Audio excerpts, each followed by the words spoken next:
Halo, halo. Suaranya gimana ya?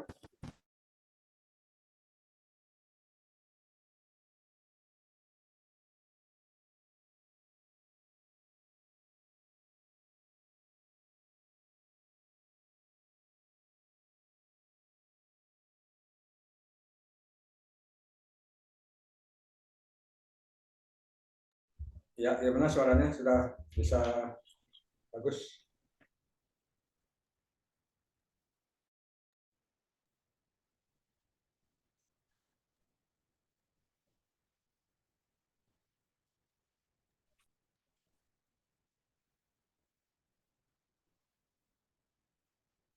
Halo, Suaranya terlalu moderator. dalam, Pak Go. Betul dalam ya. Tes tes. Ya, sekarang gimana Pak? Tes 1 2 3.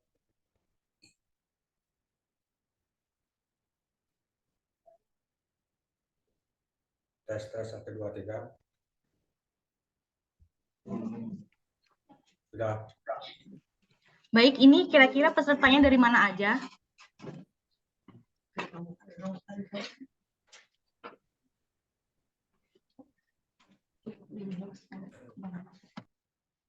Mungkin Demak. Bapak. Dari mana? Dari Demak, Kak. Oke, Medan, Masya Allah. Cirebon, wah. Kalimantan Timur, Masya Allah, jauh banget Kalimantan Timur. Bekasi. Lombok ada Baik. ya sekarang. Baik, kita mulai ya teman-teman. Bismillahirrahmanirrahim. Assalamualaikum warahmatullahi wabarakatuh. Waalaikumsalam warahmatullahi wabarakatuh. Alhamdulillahirabbil alamin wa bihi nasta'in wa ala umuri dunya waddin. Wassalatu wassalamu ala asrofil anbiya'i wal mursalin wa ala alihi wa sahbihi ajmain amma ba'du. Puji syukur kita panjatkan kehadirat Allah Subhanahu wa taala atas semua limpahan nikmat, rahmat dan hidayahnya yang tidak terhingga sehingga kita masih dipertemukan pagi ini dalam keadaan sehat walafiat. Tak lupa pula sholawat dan salam senantiasa tercurahkan kepada junjungan kita Rasulullah SAW. Semoga terlimpah keberkahan untuk kita semua. Yang saya hormati Bapak Dr. Insinyur Anak Agung Ngurah Adijaya, Magister Manajemen Komputer. Dan saya hormati Bapak Ibu dosen serta teman-teman mahasiswa yang telah hadir pada acara webinar hari ini. Bapak Ibu dan teman-teman sekalian, izinkan saya Uswatun Hasanah sebagai MC sekaligus moderator yang akan memandu acara webinar pada hari ini dengan tema Manajemen Kinerja untuk Mendorong Pertumbuhan Karir dan Kepuasan Dosen. Namun, sebelum saya membacakan susunan acaranya, saya akan menginformasikan kepada seluruh webinar terkait peraturan pada acara webinar ini agar dapat berjalan dengan lancar. Yang pertama, peserta webinar dimohon untuk menggunakan background yang telah disediakan dari kami. Yang kedua, peserta webinar dimohon untuk di-mute mikrofonnya pada saat acara berlangsung, kecuali pada saat sesi tanya jawab. Yang ketiga, peserta webinar dimohon untuk tetap berada di ruang Zoom ini sampai acara selesai, karena akan ada absensi di tengah-tengah acara webinar sebagai syarat untuk mendapatkan sertifikat gratis. Baik, karena waktu sudah menunjukkan pukul 10:03, berikut akan saya bacakan terkait susunan acaranya. Acara yang pertama yaitu pembukaan. Yang kedua, menyanyikan lagu Kebangsaan Indonesia Raya dan penayangan video profil lembaga karya publikasi Jujurnal. Yang ketiga, pemaparan materi yang akan disampaikan langsung oleh Bapak Dr. Insinyur Anak Agung Ngurah Adijaya, Magister Manajemen Komputer. Yang keempat, sesi tanya jawab. Acara yang kelima, foto bersama, dan acara yang terakhir yaitu penutup. Menginjak acara pertama yaitu pembukaan, marilah kita bersama-sama membuka acara ini dengan bacaan basmalah. Bismillahirrahmanirrahim. Semoga dengan pembacaan basmalah pada acara hari ini dapat berjalan dengan baik dan lancar. Menginjak acara yang kedua, yaitu menyanyikan lagu Indonesia Raya, dilanjut penayangan video profil lembaga PT Karya Publikasi Jujurnal.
Our publication was established in September 2023 in Cirebon City.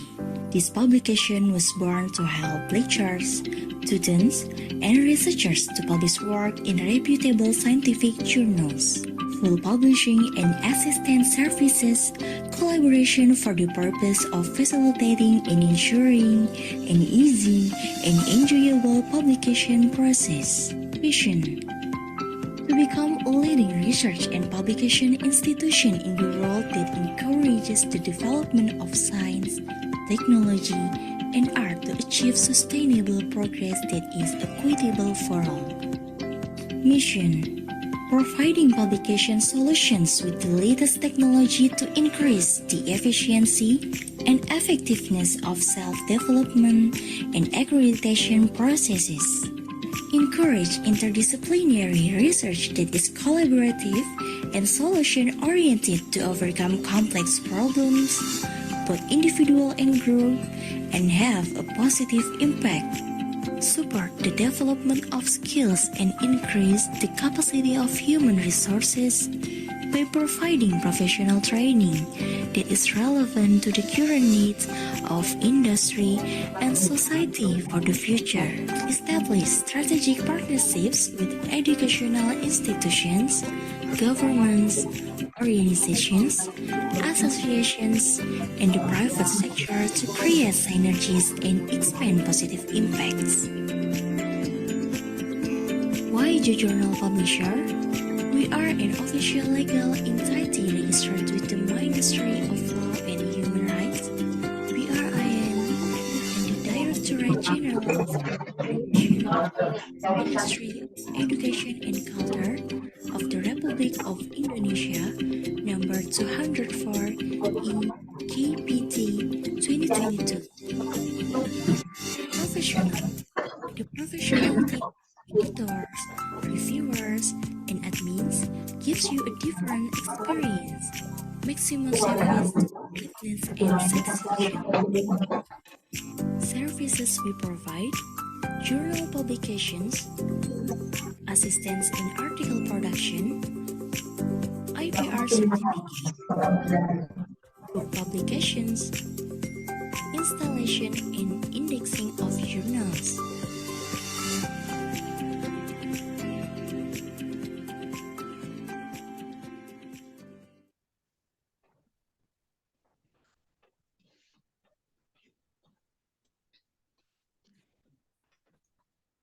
Baik, selanjutnya menginjak acara inti pada webinar hari ini, yaitu pemaparan materi dengan tema Manajemen Kinerja untuk Mendorong Pertumbuhan Karir dan Kepuasan Dosen oleh Bapak Dr. Insinyur Anak Agung Ngurah Adijaya, Magister Manajemen Komputer. Sebelum itu, izinkan saya untuk membacakan CV beliau terlebih dahulu.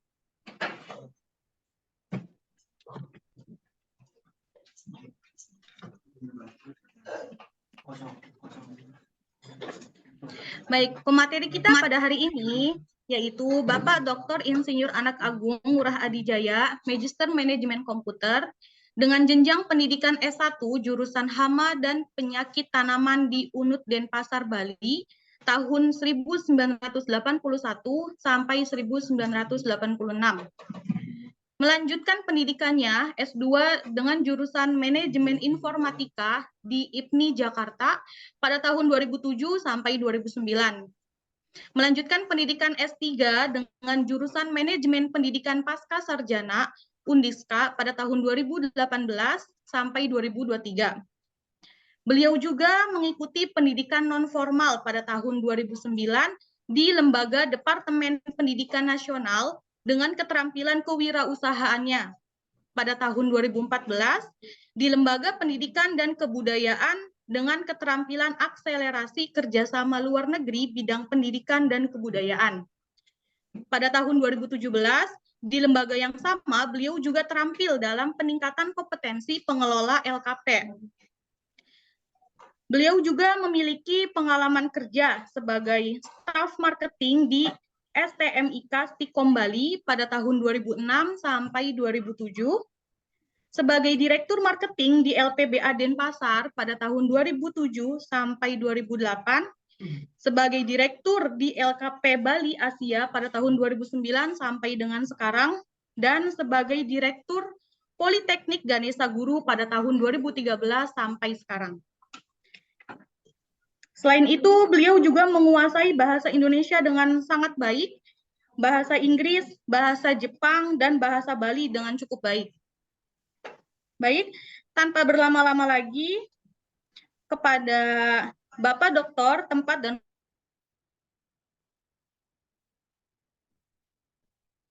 waktu saya persilahkan. Baik, izin saya dulu.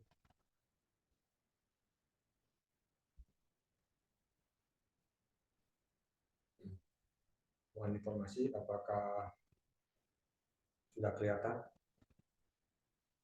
PowerPoint-nya, Bu Moderator? Belum kelihatan, Bapak?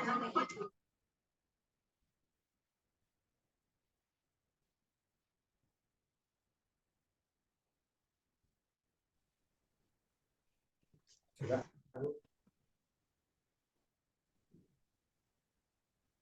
Ya, Bu Moderator, sudah?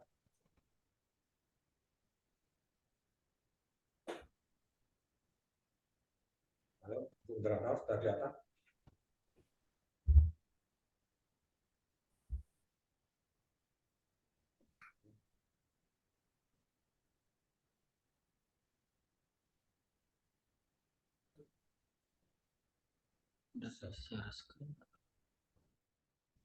Bapak mohon maaf, belum kelihatan.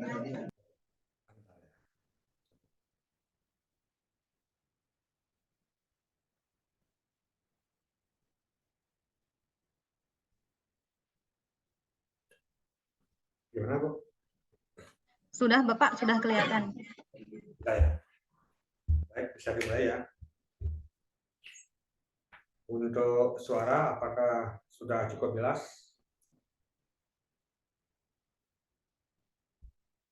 Mohon informasi, Bu Moderator, suara.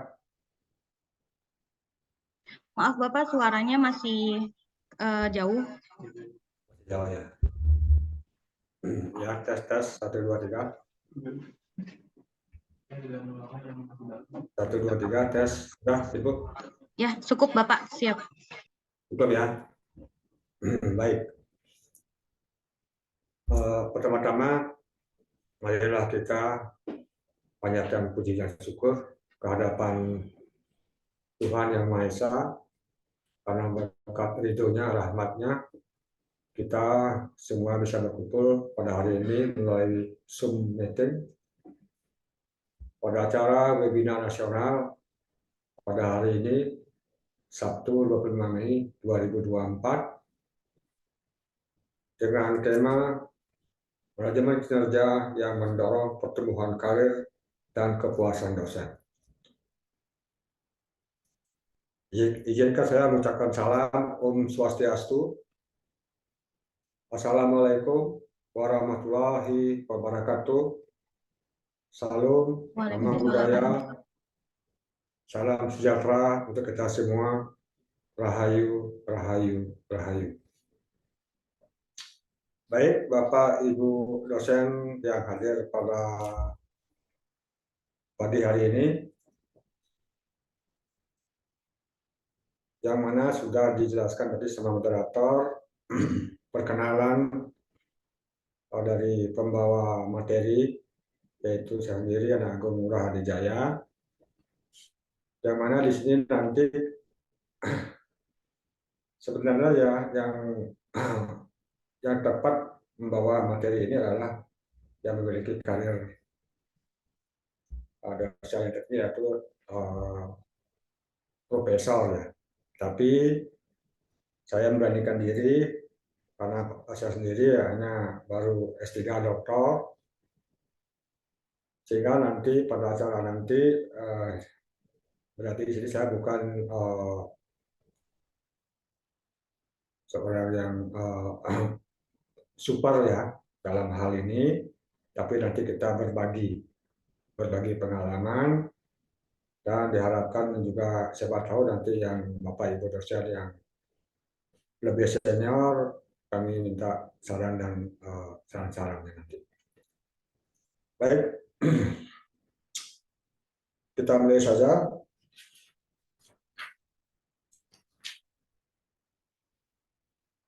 Seminar nasional dengan konsep desain dan teknik mendorong pertumbuhan karir dan kepuasan dosen.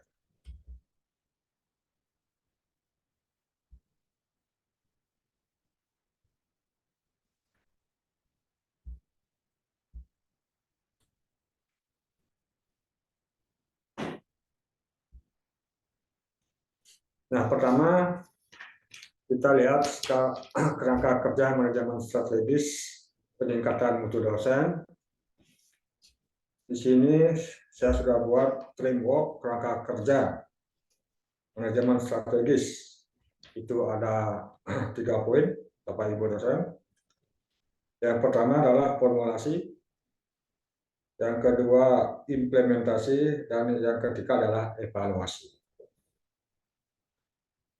Di dalam formulasi ada visi misi, keunggulan, kelemahan dan keunggulan, kemudian rencana jangka panjang. Kemudian pada poin implementasi itu ada membuat kebijakan, memotivasi dan mengelola sumber daya manusia. Dan poin ketiga merupakan evaluasi, yaitu mereview, mengukur performa. Jadi itu merupakan framework ya. Yang mana di sini framework kerangka kerja manajemen strategis di sini mungkin ditujukan pada Bapak Ibu dosen yang siapa tahu ya di sini yang mungkin pada hari ini menjabat sebagai pimpinan lembaga, baik itu rektor, ketua atau direktur. Ya, ini adalah paling tepat framework-nya.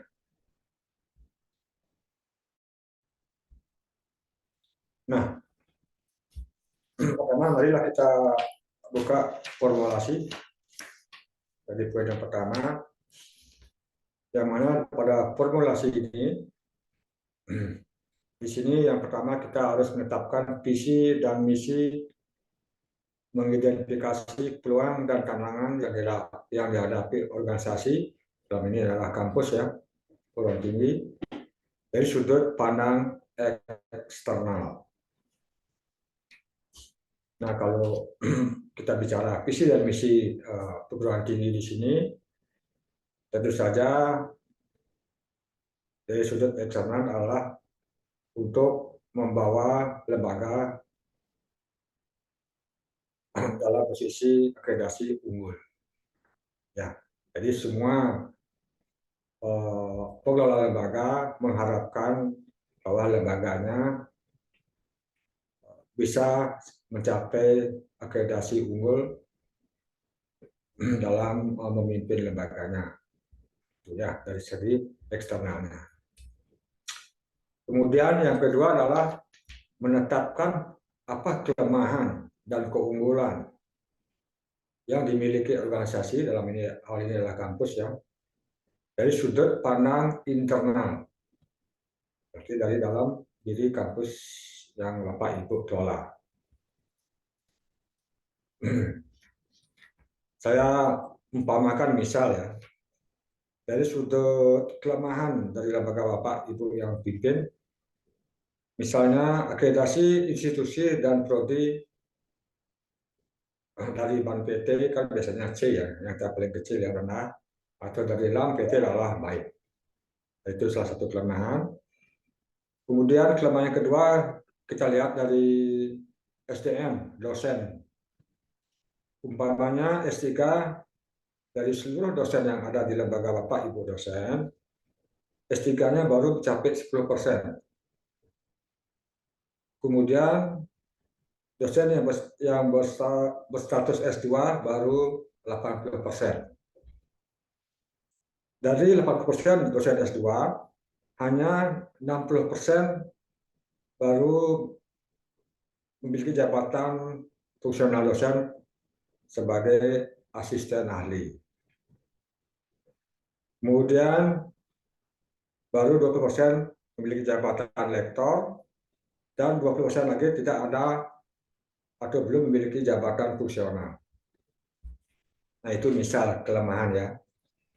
Kemudian kita lihat umpamanya keunggulan apa yang kita miliki di lembaga yang kita pimpin. Jadi keunggulan dari SDM di sini adalah dosen. Umur dosen kita di bawah 30 tahun itu jumlahnya 60%. Nah, di sini kalau Bapak Ibu memiliki dosen yang kebanyakan di bawah 30 tahun itu merupakan bonus demografi dosen. Ya, jadi peluang besar untuk mencapai target tertinggi adalah sangat besar. Kemudian umur 30-40 tahun hanya 20%. Kemudian umur 40 sampai 50 tahun umpamanya 10%, dan di atas 50 tahun 10%. Nah, itu contoh-contoh daripada keunggulan daripada SDM yang kita miliki. Di samping itu mungkin keunggulan adalah kampus Bapak Ibu yang pimpin berada di tengah kota, itu namanya keunggulannya ya. Nah, kemudian ketiga, menyusun rencana jangka panjang, membuat strategi-strategi alternatif, dan memilih strategi tertentu yang akan dicapai. Nah, tentu saja strategi jangka panjang Bapak Ibu ya, yang akan tuju tentu saja adalah diharapkan akreditasi institusi dan prodi Bapak Ibu pimpin itu adalah unggul atau A. Kemudian dosen yang menyandang S3 itu jumlahnya lebih besar daripada 50%. Itu harapannya ya. Kemudian jabatan fungsional dosen ya diharapkan lektor 50%, lektor kepala 30%, dan profesor 20%. Nah, itu merupakan program jangka panjang biasanya masing-masing lembaga memiliki program kerja panjang itu antara di atas 5 tahun dan 10 tahun. Nah, itu merupakan formulasi yang pertama. Kemudian langkah berikutnya, mari kita lihat visi misi daripada guru dan dosen di sini ya. Jadi visi guru dan dosen sebagai tenaga profesional mempunyai visi terwujudnya penyelenggaraan pembelajaran sesuai dengan prinsip-prinsip profesional untuk memenuhi hak yang sama bagi setiap warga negara dalam memperoleh pendidikan yang bermutu. Nah, inilah visi guru dan dosen ya. Kemudian apa misinya? Misi di sini adalah mengangkat martabat guru dan dosen, menjamin hak dan kewajiban guru dan dosen, kemudian meningkatkan kompetensi guru dan dosen, memajukan profesi serta karir guru dan dosen, kemudian meningkatkan mutu pembelajaran, meningkatkan mutu pendidikan nasional, dan mengurangi kesenjangan guru dan dosen, mengurangi kesenjangan mutu pendidikan antar daerah, dan meningkatkan pelayanan pendidikan yang bermutu. Nah, itu adalah visi misi daripada guru dan dosen. Baik, kita lanjut yang berikutnya. Untuk visi misi ya, itu dalam undang-undang ya yang dibuat oleh pemerintah, undang-undang guru dan dosen, itu sudah jelas ya. Kita lihat undang-undang RI nomor 20 tahun 2003 tentang sistem pendidikan nasional dalam pasal 39 ayat 2. Mengatakan bahwa pendidikan merupakan tenaga profesional yang bertugas merencanakan dan melaksanakan proses pembelajaran, menilai hasil pembelajaran, melakukan pembimbingan dan pelatihan, serta melakukan penelitian dan pengabdian kepada masyarakat. Ini terutama bagi pendidikan sebagai dosen. Ya, ada tri dharma tingginya. Kalau guru tidak termasuk penelitian dan pengabdian masyarakat.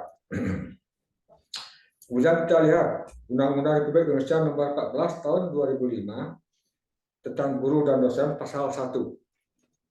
Dikatakan bahwa dosen adalah pendidikan profesional dan ilmuwan dengan tugas utama mentransformasikan, mengembangkan, dan menyebarluaskan ilmu pengetahuan, teknologi, dan seni melalui pendidikan, penelitian, dan pengabdian masyarakat. Nah, di sini adalah tadi kita dengan Tri Dharma perguruan tinggi. Lanjut. Nah, sekarang apa sih tugas dosen? Bagi Bapak Ibu dosen, tugas dosen adalah yang pertama, memfasilitasi pembelajaran mahasiswa sehingga mereka dapat memperoleh pengetahuan yang sesuai dengan bidangnya masing-masing. Ya, itu yang pertama. Kemudian tugas dosen yang kedua adalah membimbing dan membina mahasiswa untuk berpikir kritis dan analitis sehingga mereka dapat secara mandiri menggunakan serta dapat juga mengembangkan keahlian ilmu pengetahuan yang telah dimilikinya. Nah, itu adalah tugas dosen yang kedua.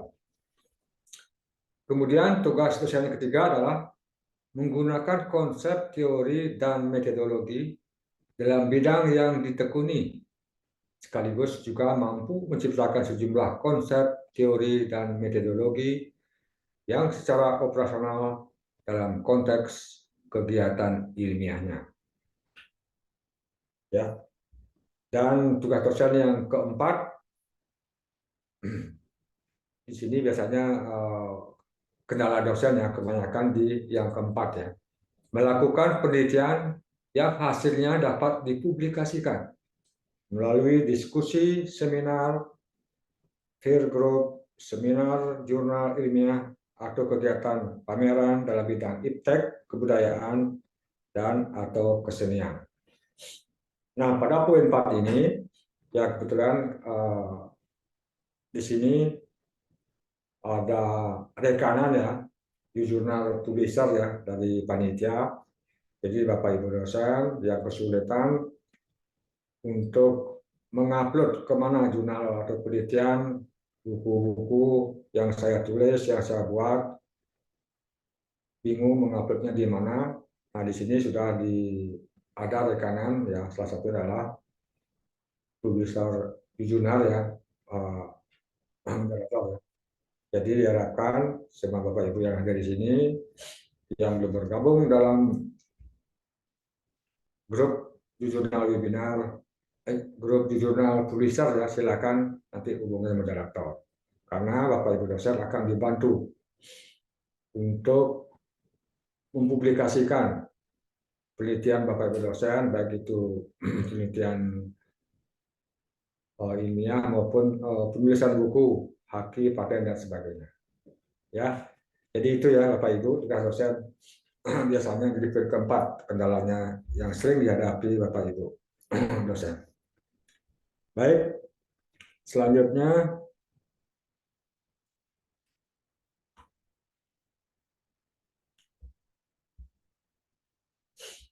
kembali kita lanjut ke implementasinya yang kedua. Apa yang dilakukan? Nah, tahap implementasi ini strategi memerlukan suatu keputusan dari pihak yang berwenang dalam mengambil keputusan untuk menetapkan tujuan tahunan. Yang pertama membuat kebijakan, kedua adalah memotivasi NCD pegawai atau dosen ya, dan mengalokasikan sumber daya yang dimiliki sehingga strategi yang sudah diformulasikan dapat dilaksanakan. Nah, di sini dari pemaparan yang tadi bahwa kelemahan keunggulan yang kita paparkan tadi ya di depan ya, maka Bapak Ibu dosen yang kebetulan menjabat sebagai rektor, ketua atau direktur, maka di sini perlu membuat suatu kebijakan dan motivasi sumber daya yang ada. Ya, misalnya begini. Dengan target kita kan tadi kelemahannya kan dosen itu kebanyakan hanya 60% memiliki jabatan profesional AA, kemudian 20% lektor dan hanya 20% ada 20% yang tidak memiliki jabatan profesional. Apa kebijakan dan motivasi yang Bapak Ibu ambil? Jadi misalnya pertama, Bapak Ibu bisa membuat kebijakan. Pertama, mendorong Bapak Ibu dosen yang ada di lembaga Bapak Ibu yang belum memiliki jabatan profesional itu segera mengurus jabatan profesionalnya. Itu yang pertama. Kemudian kedua, yang memiliki jabatan lektor didorong untuk naik ke lektor kepala. Kemudian yang 60% jabatan fungsional AA ya didorong untuk naik ke lektor ya minimal lektor 200. Kebijakan apa yang diambil? Ya. Yang pertama adalah Bapak Ibu bisa membuat kebijakan atau instruksi ya. Diharapkan semua Bapak Ibu dosen yang ada di lembaga Bapak Ibu itu mengajukan, mungkin karena keadaan keuangan yayasan ya, ikut mengajukan beasiswa hibah dari Kemenristek utamanya. Ini melanjutkan ke S3. Kemudian mengajukan hibah dalam hal penelitian dan pengabdian masyarakat kepada pemerintah dalam hal ini adalah Kemenristek Dikti. Nah, itu kebijakan-kebijakan yang Bapak Ibu bisa ambil. Ya. Kemudian ketiga, mungkin saja dari pihak yayasan memberikan kebijakan bagi Bapak Ibu dosen yang tidak lolos mengambil beasiswa maupun penelitian, itu mungkin bisa diberikan beasiswa mandiri, misalnya apakah 30%, 50%, 75%, atau bahkan sampai 100%. Nah, itulah langkah-langkah yang Pak Ibu pimpinan ambil untuk membuat kebijakan dan memotivasi para dosen yang ada di lembaga Bapak. Ya, kira-kira itu implementasinya. Kemudian selanjutnya kita melakukan evaluasi. Pada tahap ini ya, kita melakukan evaluasi strategis adalah tahap terakhir. Ya, seperti mereview pada faktor yang internal, eksternal yang Bapak Ibu buat, kemudian mengukur performanya dan mengambil langkah korektif. Nah, biasanya di sini evaluasi dilakukan biasanya ya Bapak Ibu ya, itu masing-masing lembaga berbeda, karena jabatan sebagai pimpinan lembaga itu pada umumnya adalah 4 tahun ya, baik rektor, ketua maupun direktur. Untuk evaluasi biasanya minimal diambil setiap 2 tahun sekali. Ya. Nah, setelah kebijakan Bapak Ibu dibuat, kemudian dievaluasi 2 tahun berikutnya, kita lihat ya, kita ukur berapa persen yang sudah lulus misalnya, yang bisa mengambil beasiswa dari pemerintah untuk melanjutkan S3 berapa persen. Ternyata dari evaluasi Bapak Ibu itu sangat sedikit ya, baru umpamanya 5%. Kemudian IPA penelitian dari pemerintah juga masih sekitar 5% juga. Ya, sehingga kita melakukan evaluasi ulang, ya, buat kebijakan ulang lagi. Kemudian misalnya kita membuat kebijakan yang baru lagi, ya. Kenapa dosen kita itu tidak lolos merebut beasiswa daripada Kemendikbud? Ya karena kan beasiswa biasanya pemerintah kan direbut oleh seluruh dosen yang ada di Indonesia. Jadi peluangnya sangat ketat sekali ya, baik itu beasiswa dan penelitian pengabdian masyarakat. Maka langkah-langkah apa yang diambil oleh pengelola? Yang pertama adalah kita mengetahui Bapak Ibu dosen kita itu sangat lemah di bidang penelitian, maka kebijakan diambil adalah yang pertama mungkin bisa diambil yang mendatangkan ya para pakar ahli di bidangnya, baik penelitian maupun penelitian masyarakat, ke kampus kita masing-masing untuk melaksanakan pelatihan, bintek atau seminar. Nah, itu bisa diambil langkah kebijakan yang pertama. Ya. Kemudian kedua, karena banyak dosen yang kita pimpin tidak lolos mengambil beasiswa S3 dari pemerintah, maka dibuat kebijakan memberikan beasiswa mandiri biaya UKT sebesar 50%. Nah, demikian seterusnya ya Bapak Ibu. Setelah 2 tahun kemudian kita evaluasi lagi, ya evaluasi lagi. Ternyata kenaikannya belum signifikan ya, di atas 50%, masih di bawah 30%. Maka dievaluasi, jadi ukur, kemudian mengambil langkah korektif yang lainnya. Mungkin saja beasiswa yang dibiayai oleh yayasan bisa dari 5% meningkat jadi 75 atau 100%. Sehingga pada akhirnya ya tujuan jangka panjang yang Bapak Ibu targetkan itu minimal pada akhirnya akreditasi institusi dan prodi yang Bapak Ibu kelola itu sudah mencapai unggul ya, minimal B ya. Kalau bisa unggul atau A. Kemudian dosen S3-nya di atas 50%. Kemudian jabatan fungsional dosen yang Bapak Ibu pimpin, ya lektornya 50%, lektor kepalanya itu 30%, dan sudah ada dosen yang memiliki jabatan profesor 12%. Nah itu baru strategi jangka panjangnya sudah tercapai. Jadi begitu ya Pak Ibu, berulang-ulang ya, kebijakan evaluasi, dan seterusnya sampai tujuan strategi jangka panjang Bapak Ibu sudah tercapai. Nah itulah langkah-langkah strategis untuk menuju mendorong pertumbuhan karir dan kepuasan dosen, ya, manajemen kinerja strategis. Baik, Pak Ibu, kita lanjut lagi.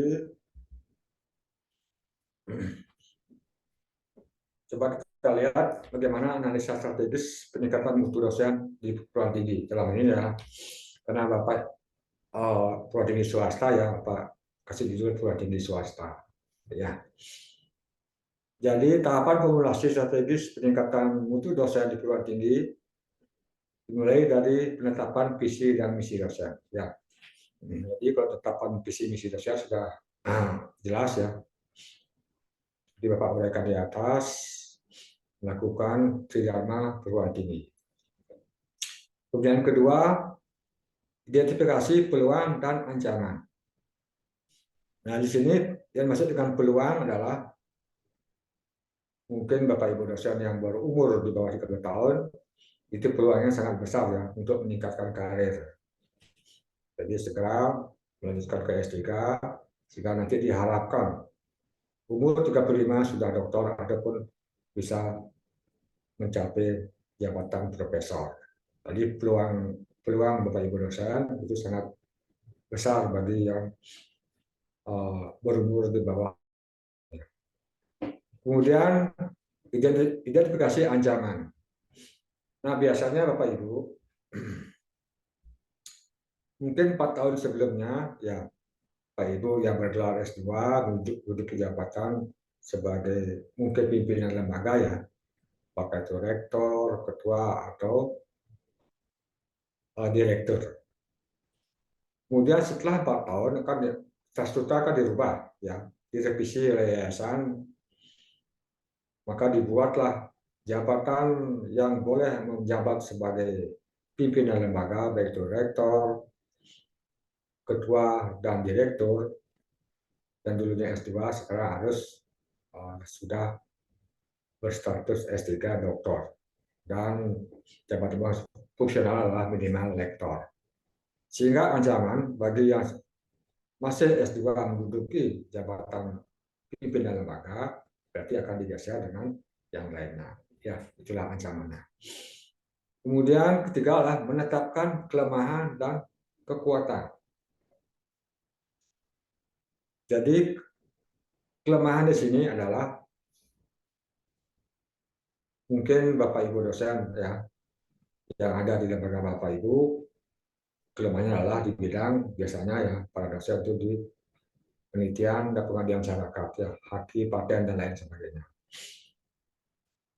Nah itu biasanya kelemahannya, maka dibuat kebijakan untuk mendatangkan pakar ahli dan mengadakan pelatihan di kampus masing-masing, kemudian bimbingan, seminar dan sebagainya. Dan kekuatan ya tentu saja kekuatan sini adalah kita memiliki bonus demografi dosen kita yang dari lembaga itu sebagian besar adalah dosen muda, sehingga peluangnya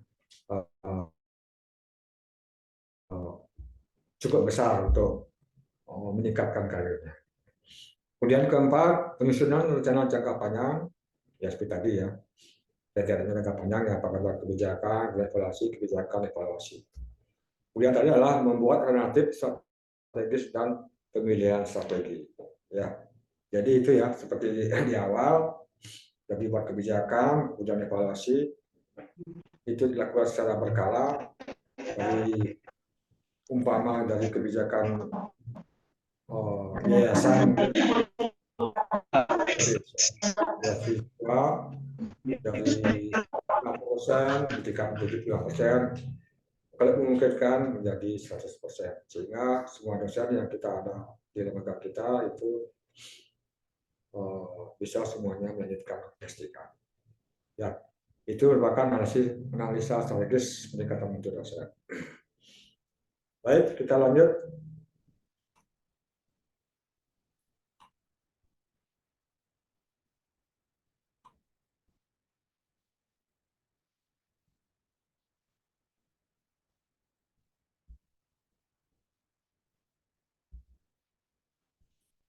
Nah, di sini dalam proses pelaksanaan analisa strategis mengintegrasikan dengan 6 sistem nilai. Yang diantaranya adalah satu nilai yang disebut dengan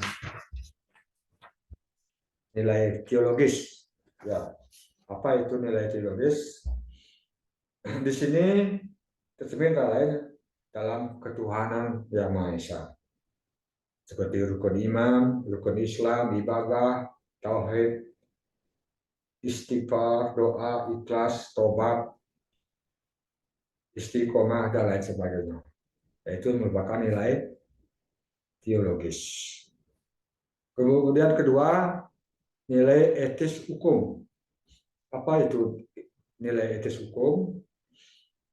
Nilai etis hukum terwujud antara lain dalam norma baik rendah hati, ya, setia, dapat dipercaya, jujur, bertanggung jawab, iktikat baik, setia, adil, damai, sabar, ya, memaafkan, menolong, toleransi, dan harmonis.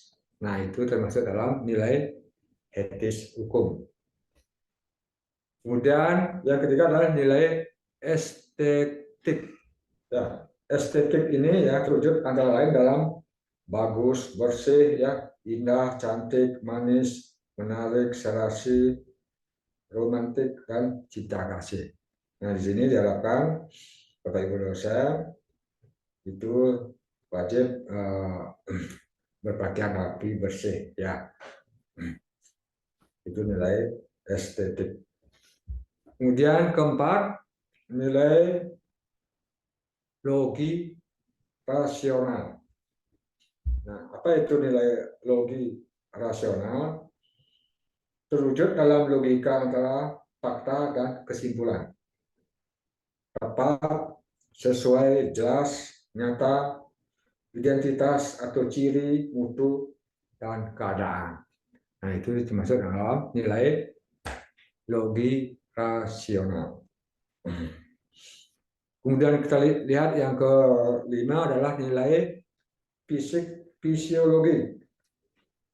Di sini terwujud jelas dari aspek unsur-unsur fungsi, ukuran, kekuatan, perubahan, lokasi, asal-usul, dan sebab dan akibat. Ya, itu nilai fisiologiknya. Kemudian yang terakhir adalah nilai teleologik. Nah, apa yang maksud dengan nilai teleologik?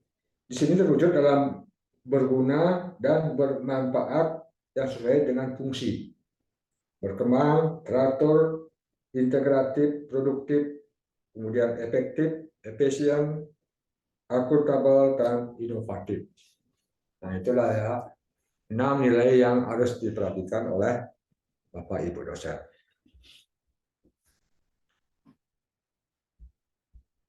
Baik, selanjutnya kita lihat apa sih keuntungan yang dicapai ya, bila kita menerapkan proses manajemen strategis dalam mengelola lembaga kita. Ya. Pertama adalah memperkuat organisasi lembaga pendidikan dan memberikan peta jalan atau arah bagi perubahan. Ya. Jadi jelas. Kemudian kedua, menolong dalam proses bekerja sebagai teman dalam kelompok kerja, bukan sebagai musuh. Nah, ini harus jelas ya. Jadi tidak ada persaingan yang antara Bapak Ibu dosen itu sebagai musuh, yang tidak ada ya. Kemudian ketiga, mengupayakan suatu program yang akan mengusahakan bukannya menangani satu aspek saja dari pendidikan, tetapi menjadi pendekatan yang holistik dan menyebabkan sebagai unsur sekolah atau kampus ya mengubah cara mengarahkan dirinya. Yang keempat adalah meningkatkan partisipasi setiap orang yang terlibat dalam penyelenggara lembaga pendidikan dan usaha-usaha masyarakat. Ya, karena mengarahkan para orang tua dan pelajar atau mahasiswa untuk membuat saran-saran. Ini diharapkan pada wali mahasiswa maupun sekolah untuk memberikan saran pada kampus masing-masing. Kemudian keenam, membuat sikap proaktif daripada bersikap reaktif terhadap sesuatu yang mempengaruhi kampus atau sekolah. Yang terakhir adalah dapat mengarahkan atau mengendalikan pengaruh segala sesuatu yang dilakukan dan cara dalam proses mengendalikan. Ya, jadi itu ya Bapak Ibu keuntungan daripada kita menjalankan menerapkan manajemen strategis di lembaga kita. Ada 7 ya. Baik, lanjut.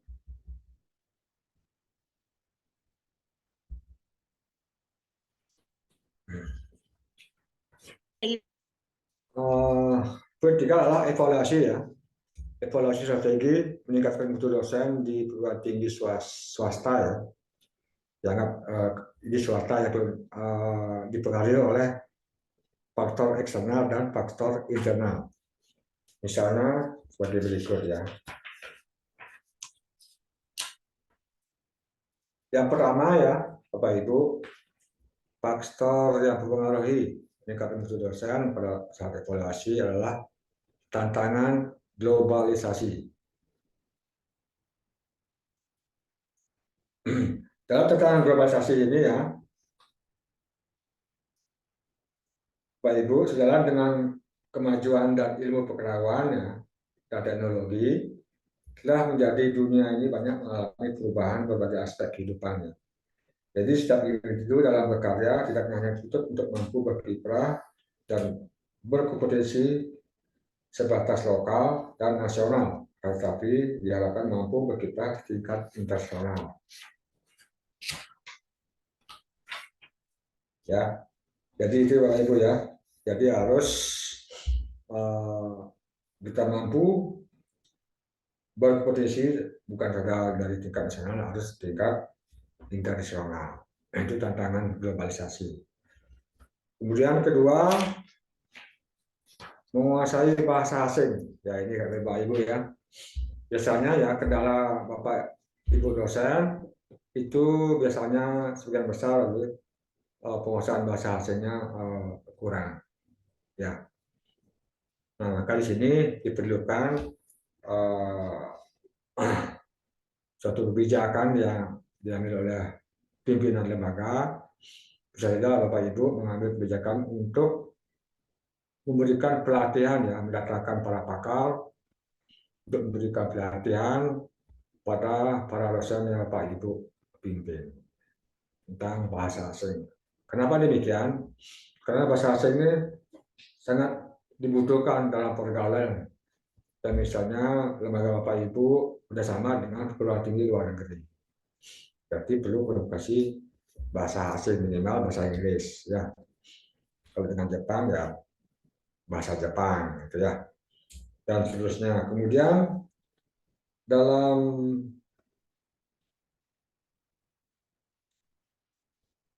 program-program komputer ya, itu kan terprogram dalam bahasa Inggris ya, sehingga semua para Bapak Ibu dosen itu harus menguasai bahasa Inggris ya.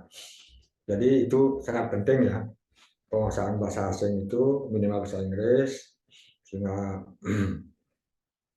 Bapak Ibu pengelola ya itu harus membuat kebijakan untuk melatih para dosen yang ada di masing-masing lembaga untuk mengikuti pelatihan atau kursus singkat bahasa Inggris, itu minimal ya.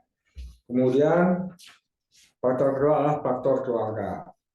Jadi sini Bapak Ibu dosen yang mungkin sudah berkeluarga ya, memiliki anak, maka faktor keluarga itu sangat berpengaruh terhadap karir dosen. Ya, jadi harus diciptakan hubungan yang harmonis antara suami istri dan anak. Ya, itu merupakan faktor keluarga. Kemudian yang berikut adalah faktor sekolah. Nah, di sini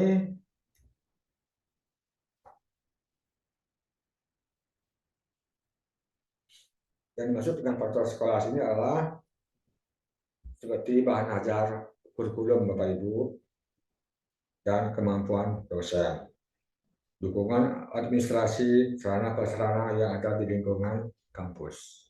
Ya, jadi pengelola ya lembaga itu harus memperhatikan sarana prasarana, kemudian dukungan administrasi yang ada di lembaga Bapak. Ya, juga termasuk tidak boleh kelewat adalah bahan ajar atau kurikulum yang Bapak Ibu pakai. Nah, itu merupakan faktor daripada sekolah di sini ya. Kemudian berikut adalah faktor lingkungan sosial atau masyarakat. Nah, di sini karena dosen merupakan makhluk sosial Pak Ibu ya, yang cenderung hidup bersama satu sama lainnya. Sehingga hidup seperti ini akan melahirkan sebuah interaksi sosial yang saling memberi dan menerima, dan merupakan kegiatan yang selalu ada dalam kehidupan kampus. Ya, sehingga perkembangan lingkungan sosial akan mempengaruhi terhadap pertumbuhan dan perkembangannya.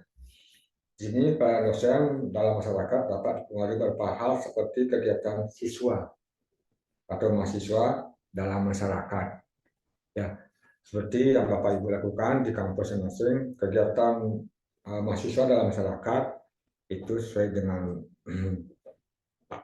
aturan baru ya. Kampus mereka belajar seperti kegiatan KKN ya, yang pada mahasiswa terhadap masyarakat, atau kegiatan magang biasanya. Nah, itu adalah faktor lingkungan sosial atau masyarakat. Ya, biasanya Bapak Ibu sudah laksanakan di kampus masing-masing ya. Ada KKN, ada magang, kemudian ada pembinaan desa dan sebagainya. Ya, nah itu faktor lingkungan sosialnya. Kemudian selanjutnya adalah kita lihat kesehatan jasmani. Ya, kalau kesehatan jasmani ya, Pak Ibu dosen dalam hal memberikan kuliah pada mahasiswa, yaitu harus dalam keadaan sehat jasmani dan rohani ya. Jadi tidak boleh dalam keadaan sakit, pusing, mengajar, ya nanti kan menjadi tidak bagus ya, blank ya, sehingga mempengaruhi kepada penyampaian materi yang kita sampaikan kepada mahasiswa. Jadi harus kita menjaga nutrisi, kondisi, agar kita pada saat mengajar para mahasiswa itu dalam keadaan fit, ya, sehat, jasmani dan rohani. Kemudian terakhir adalah aspek psikologis. Nah, di sini yang disebut dengan aspek psikologis merupakan kecerdasan, bakat, kecakapan nyata atau prestasi yang telah dimiliki dosen, baik itu bersifat bawaan maupun yang diperoleh dari hasil pengaruh lingkungan. Dan sikap kepribadian tersebut seperti sikap, kebiasaan, minat, kebutuhan, motivasi, emosi, serta penyesuaian diri. Ya. Jadi sekurang-kurangnya ada 7 faktor yang tergolong dalam faktor psikologis, yaitu inteligensi ya Bapak Ibu, perhatian, minat, bakat, motif, kematangan, dan kelelahan. Ya, ini adalah aspek psikologis yang Bapak Ibu dosen yang harus diperhatikan. Ya. Nah, itu merupakan evaluasi strategis ya bagi peningkatan mutu dosen. Kemudian Bapak lanjut berikutnya. Nah, dalam pengendalian proses manajemen strategis peningkatan mutu dosen di sini di perguruan tinggi yang Bapak Ibu pimpin, Itu ada 3 hal yang harus Bapak Ibu lakukan. Ya, pertama, kondisi yang memberikan peluang kepada dosen. Saya garis bawahi, memberikan peluang kepada dosen untuk melaksanakan dan mengembangkan pekerjaannya secara lebih baik. Ya, pertama adalah memberikan peluang. Kemudian kondisi kedua adalah memberikan kesempatan kepada dosen dalam melaksanakan tugas atau pekerjaannya sesuai dengan tersebut dengan sangat memuaskan. Ya, jadi pertama memberikan peluang, kemudian memberikan kesempatan, dan terakhir adalah mendorong dosen untuk melaksanakan pekerjaan dengan baik. Nah, inilah 3 hal ini harus dilakukan oleh Bapak Ibu yang mengelola lembaga sebagai pimpinan, baik itu rektor, ketua, ataupun direktur. Jangan sampai dosen tidak diberikan peluang, kesempatan, dan mendorong dosen untuk melaksanakan pekerjaannya. Ya, kita 3 poin ini harus dilaksanakan oleh pengelola. Ya, jangan sampai kita tidak memberikan suatu kesempatan pada dosen untuk bekerja dengan baik. Itu. Nah, itu merupakan pengendalian proses manajemen strategis meningkatkan mutu dosen. Baik, lanjut.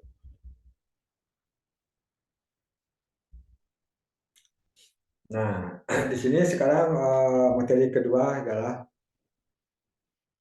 pengembangan karir.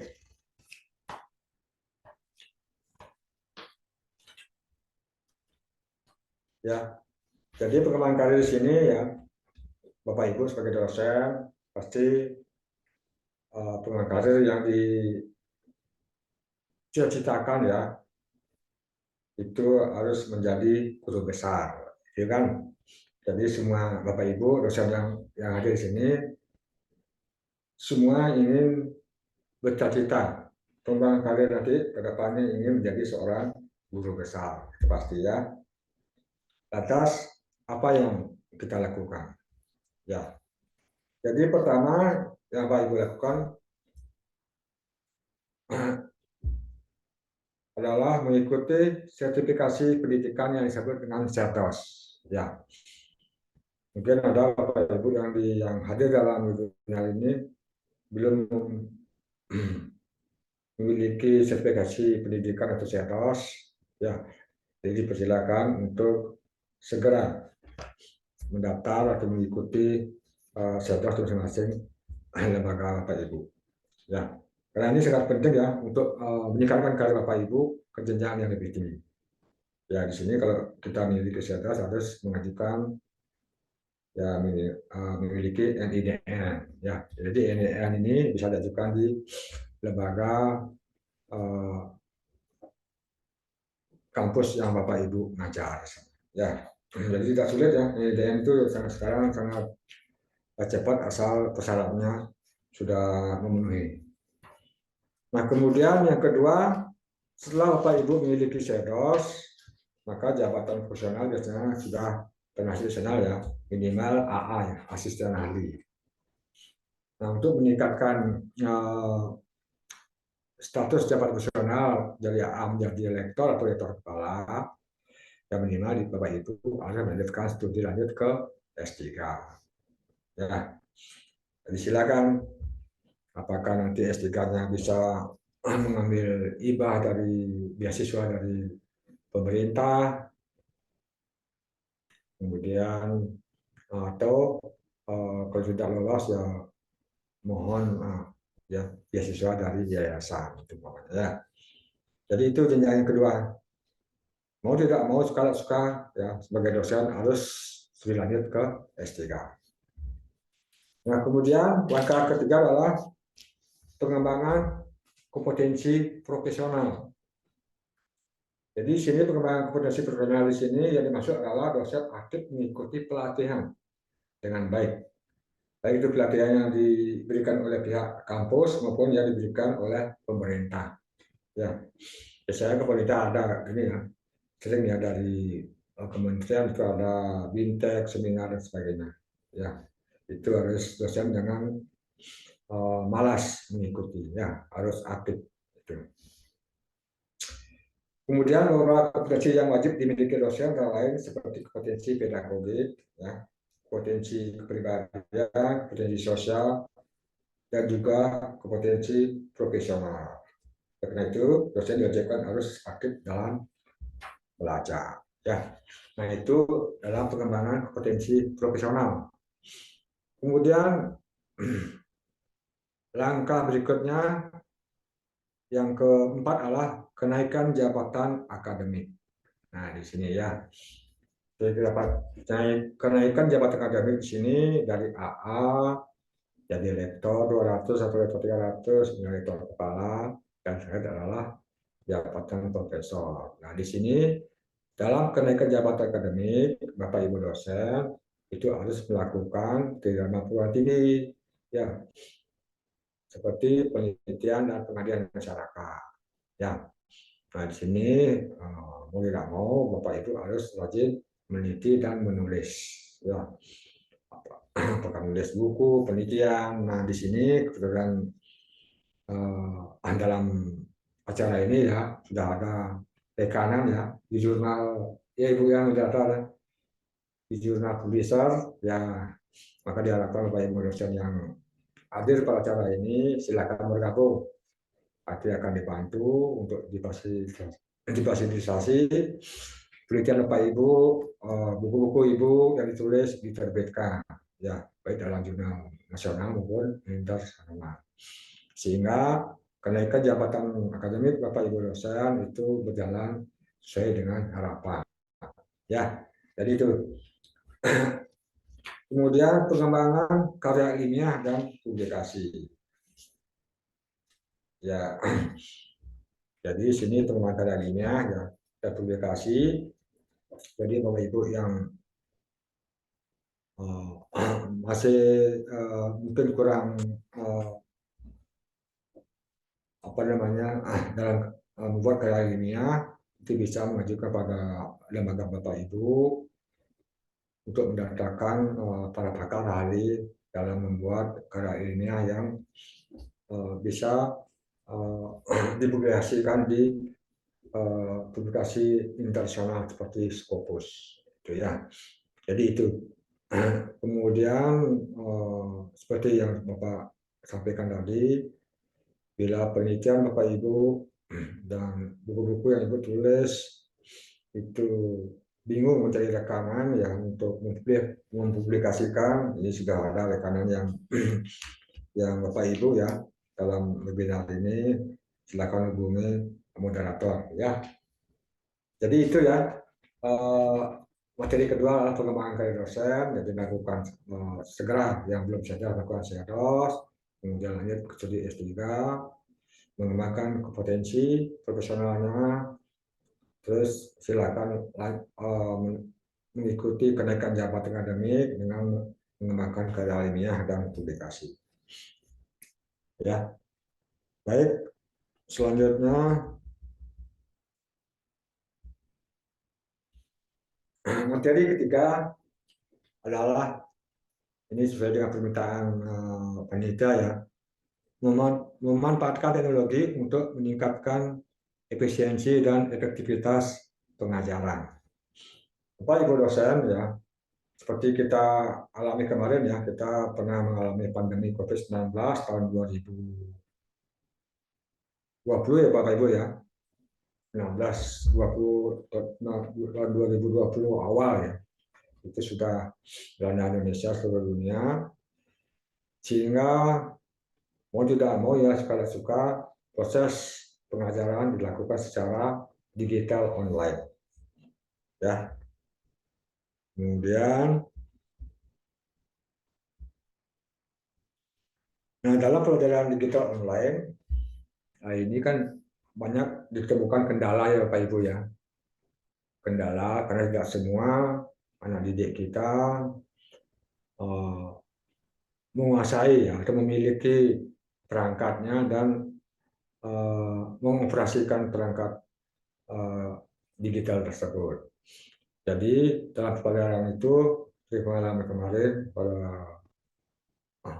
pandemi COVID-19 itu pembelajaran tetap harus dilaksanakan secara digital. Yang pertama itu adalah memanfaatkan smartphone, ya. Jadi itu karena semua yang paling murah adalah jadi anak-anak dari SD, SMP, SMA ya itu diwajibkan memiliki smartphone Android. Ya kadang-kadang itu smartphone handphonenya HP orang tuanya dipakai ya. Nah itu sehingga proses pembelajaran itu bisa dilaksanakan secara digital. Nah, jadi dengan menggunakan smartphone kita kemarin bisa menggunakan aplikasi pembelajaran seperti Aku Pintar yang bagi anak SD, SMP, SMA ya. Sudah ada aplikasi pembelajaran yang bisa dipakai dengan hanya memakai smartphone Android. Nah itu yang pertama ya. Kemudian yang kedua adalah gunakan platform yang ringan. Nah, terkadang ya karena masalah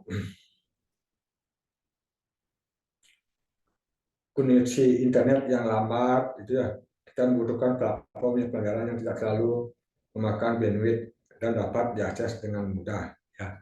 Contohnya seperti menggunakan Google Classroom gitu, ya. Jadi Bapak Ibu dosen mungkin sudah melaksanakan ya yang tidak berbayar menggunakan Google Classroom untuk melaksanakan perkuliahan secara digital. Saya kira Bapak Ibu sudah melaksanakan itu ya pada saat pandemi kemarin. Kemudian ketiga mengikuti pelatihan. Ya. Jadi pelatihan ini adalah baik secara offline maupun online.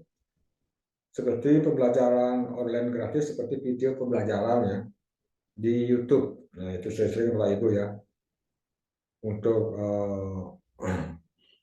memberikan kuliah pada pelajar atau mahasiswa bisa kita pakai video pembelajaran kita ambil di YouTube ya, itu sudah banyak ya yang ada yang bisa kita manfaatkan.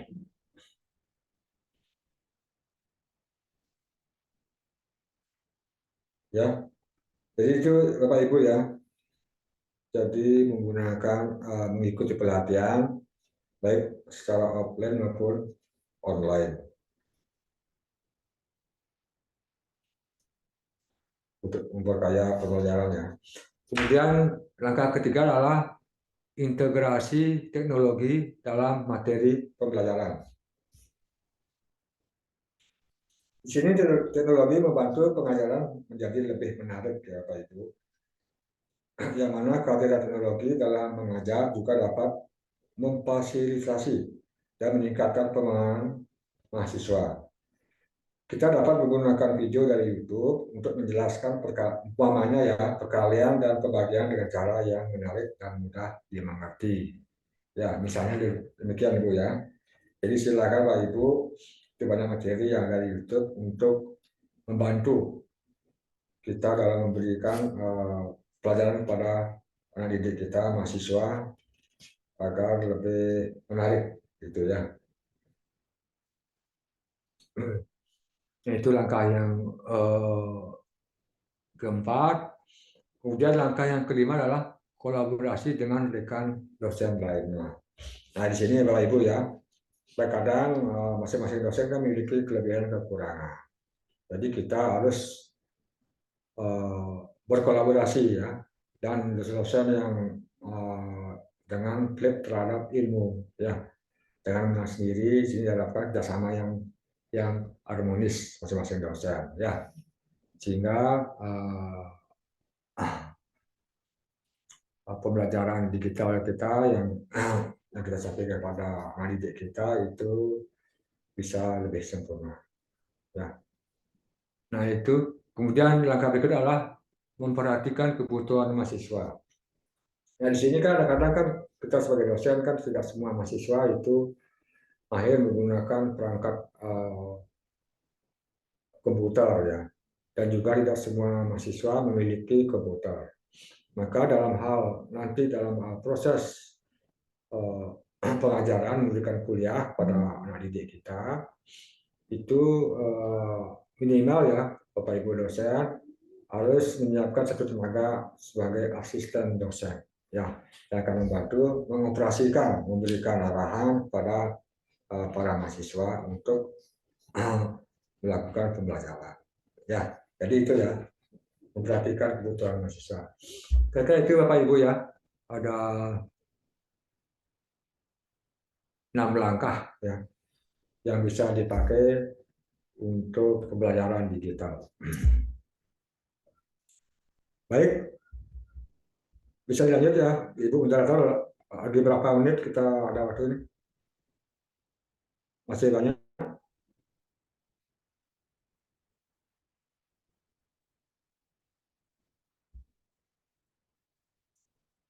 Materi yang keempat,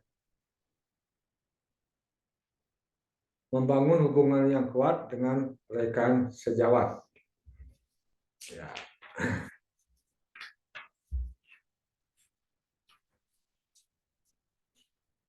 Bapak Ibu dosen yang hadir pada hari ini, apapun itu ya kita harus membangun hubungan yang kuat dengan rekan sejawat antara dosen.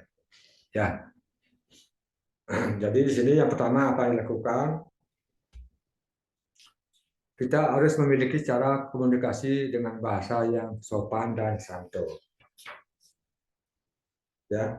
Jadi komunikasi yang dilakukan dengan bahasa sopan dan santun akan membuat semua orang yang berada di dekat kita menjadi nyaman dan tertarik untuk berkomunikasi dengan kita. Ya, jadi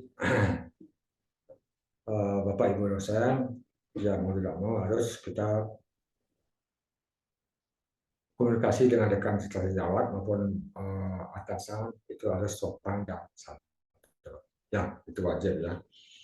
Kemudian kedua, bersikap ramah terhadap semua orang.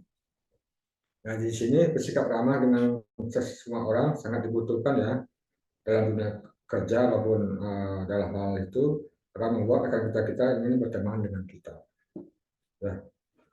Jadi kita harus bersikap ramah dan terhadap semua orang ya, baik terhadap atasan maupun rekan kita sesama manusia. Ya. Kemudian berikan senyuman ya. Bapak Ibu dosen, jangan mahal ya kalau ketemu berikan senyuman ya, baik itu terhadap teman sejawat, atasan atau bawahan ya. Karena memberikan senyuman itu tidak sulit ya. Senyum adalah hal yang terpenting dalam dunia pekerjaan ya. Ketika kita memberikan salam yang baik disertai dengan senyuman, pasti orang lain pun akan bersikap senang kepada kita. Ya, berbeda kalau kita melayani orang dengan memasang wajah yang cuek atau muram, otomatis mereka pun akan bersikap malas kepada kita. Ya, jadi itu Bapak Ibu dosen ya, jangan mahal senyuman kalau bertemu dengan rekan sejawat. Ya. Kemudian langkah keempat, bangun hubungan kuat dengan rekan sejawat, saling menghormati dan menghargai sesama tanpa memandang status atau agama. Nah, di sini ya. Jika kita hanya sopan pada atasan atau orang yang lebih tinggi statusnya dari kita, karena kita sesama rekan kerja pasti nantinya akan saling bekerja sama dan saling membutuhkan. Ya. Nah, di sini saya harapkan Bapak Ibu dosen itu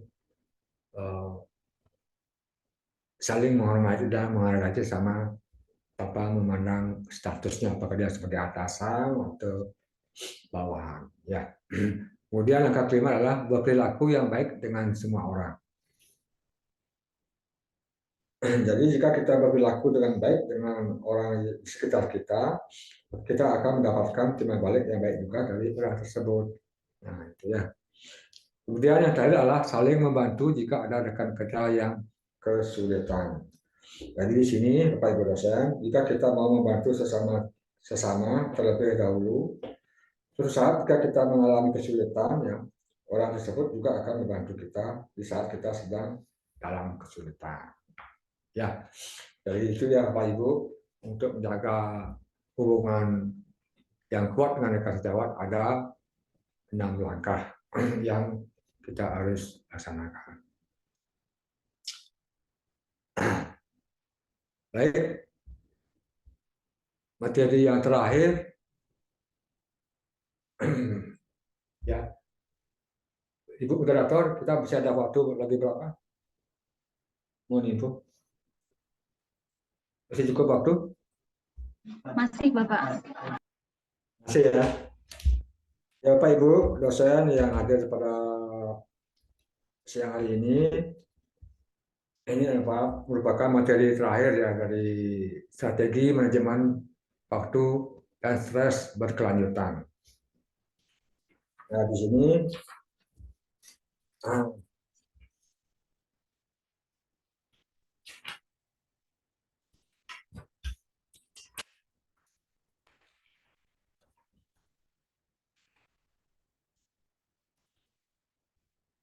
kadang-kadang kita ya bagaimana caranya mengatur waktu ya, manajemen waktu, terutama bagi Bapak Ibu dosen yang ingin meningkatkan karirnya, ya apakah itu melanjutkan S3, kemudian membuat penelitian, pengabdian masyarakat, menulis buku dan sebagainya. Ya. Dari sini Bapak Ibu, tugas banyak dan pekerjaan banyak ya. Kalau tidak ditata dengan baik, semua akan keteteran dan hasilnya pun tidak maksimal ya Bapak Ibu. Termasuk tugas ya. Ujung-ujungnya akan menimbulkan stres dan ini bisa berbahaya sebenarnya bagi kesehatan mental Bapak Ibu. Ya. Bukan hanya mahasiswa, dosen pun bisa stres ya Bapak Ibu kalau nggak punya manajemen waktu yang baik. Nah, manajemen waktu adalah mengatur kegiatan sehari-hari, mana yang diprioritaskan dulu, mana yang ditunda dulu, dan sebagainya. Ya, jadi Bapak Ibu dosen, jadi harus pertama kali ya untuk mengatur waktu adalah harus membuat skala prioritas. Ya. Mana yang dikerjakan dulu, mana yang mestinya bisa ditunda. Ya, sehingga intinya mengatur aktivitas sesuai dengan kebutuhan sehingga terarah ya. Jadi punya target dan sesuai harapan. Nah, bagaimana caranya ya? Yang pertama adalah membuat rancangan kegiatan Bapak Ibu. Jadi membuat list kegiatan apa saja yang akan dilakukan bisa menjadi langkah mudah untuk mulai manajemen waktu. Ya, jadi Pak Ibu dosen. Jadi langkah yang pertama adalah membuat list kegiatan apa yang Bapak Ibu lakukan. Ya, misalnya Pak Ibu ingin melakukan apakah itu penelitian, menulis buku, atau studi lanjut ke S3 ya. Jadi dibuat list ya, list kegiatan yang pertama. Jadi dengan membuat list rancangan kegiatan, seorang dapat mengatur jadwal kegiatan secara lebih fleksibel. Ya, meskipun terkadang kegiatan yang diprediksi dapat selesai sesuai dengan target, adapun bisa saja melenceng Bapak Ibu ya. Tapi tetap saja rancangan kegiatan bisa membuat aktivitas kita sehari-hari lebih terarah dan punya tujuan. Nah, di sini rancangan kegiatan ini bisa dilakukan pada malam hari sebelum atau bisa juga pada awal hari atau pagi sebelum mulai aktivitas. Rancangan dibuat pada malam hari sebelum atau bisa juga pada awal hari atau pagi sebelum mulai aktivitas. Ya, jadi itu Ibu ya. Lakukan adalah membuat list kegiatan. Ya. Kemudian kedua, buatlah skala prioritas dan fokus. Jadi selanjutnya Bapak Ibu dosen adalah menyusun skala prioritas. Maksud yang paling mendesak atau urgent diselesaikan sampai yang kurang mendesak alias bisa ditunda. Ya, misalnya sebagai contoh ya Bapak Ibu dosen, jika mahasiswa punya tugas kuliah manajemen misalnya ya, harus dikumpulkan hari ini, maka menyelesaikan tugas harus menjadi prioritas. Ya, kegiatan lainnya seperti nongkrong sama teman itu bisa ditunda. Ya, itu contoh. Ya. Kemudian selain itu fokus juga penting dilakukan sampai tugas atau kegiatan yang Bapak Ibu lakukan bisa selesai sesuai harapan.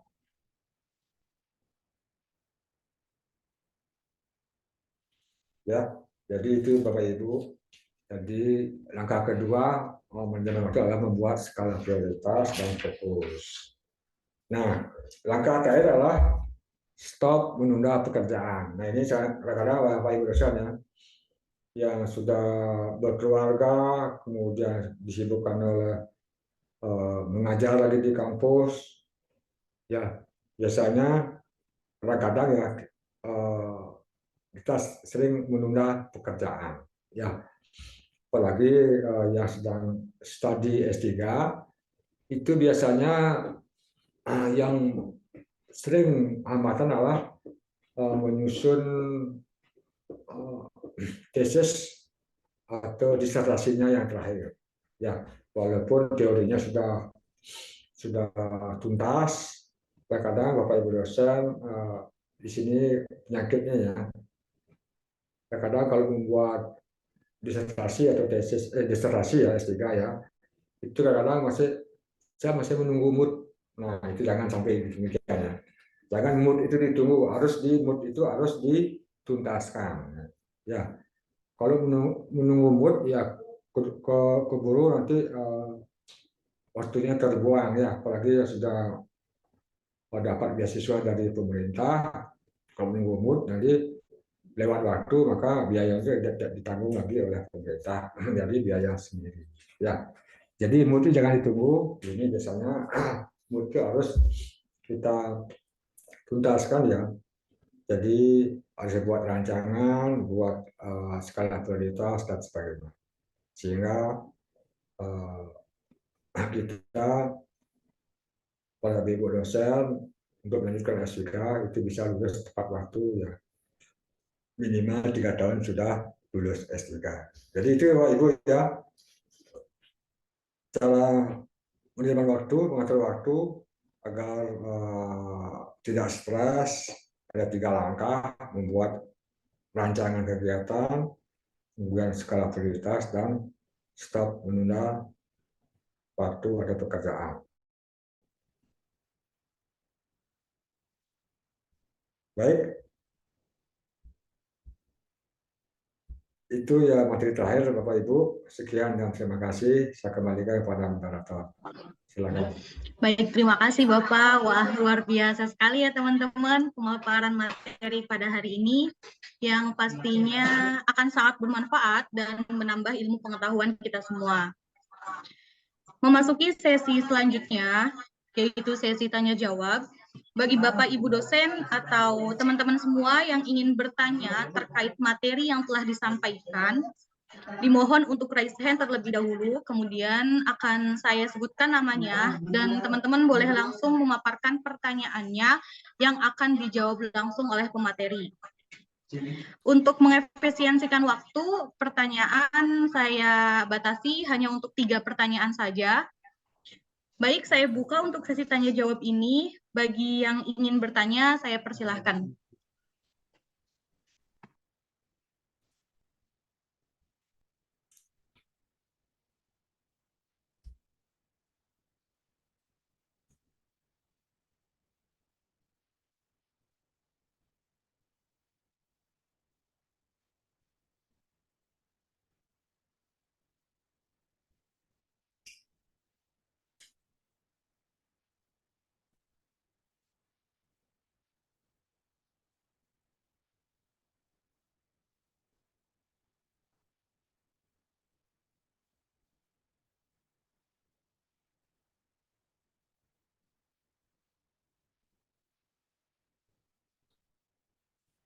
Ya, silakan Bapak Ibu dosen yang hadir. Kalau ini silakan kalau ada yang bertanya kurang jelas, kami silakan. Mudah-mudahan kita bisa jawab ya.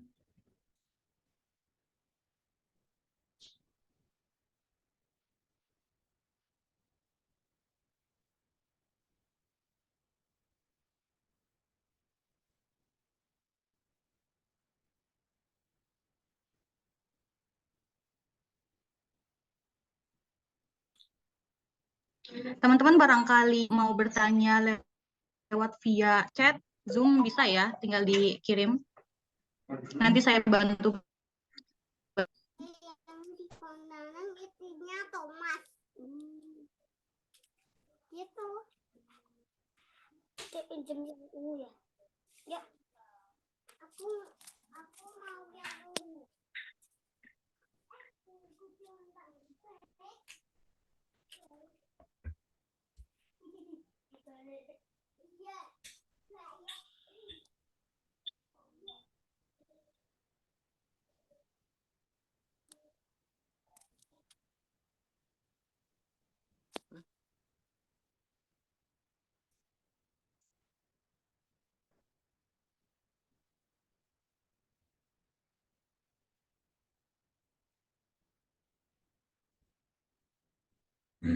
Ya, silakan Bapak Ibu.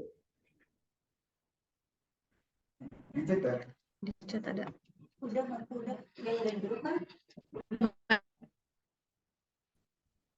Pertanyaan dari Saudara Dani Sumardi MPD, dosen Fakultas Keguruan dan Ilmu Pendidikan di salah satu perguruan tinggi di Jawa Timur. Ya. Umur 29 tahun. Dengan segala keterbatasan saya ragu untuk S3. Mohon pencerahannya, Prof. Baik. Bisa langsung jawab ya. Baik, Pak Dani Sumardi. Ya, di sini Bu Dani ragu ya untuk S3 ya. Jadi di sini Pak Dani itu keraguan-keraguan Bapak ya sebagai dosen itu harus dibuang Bapak itu. Bapak Dani ya.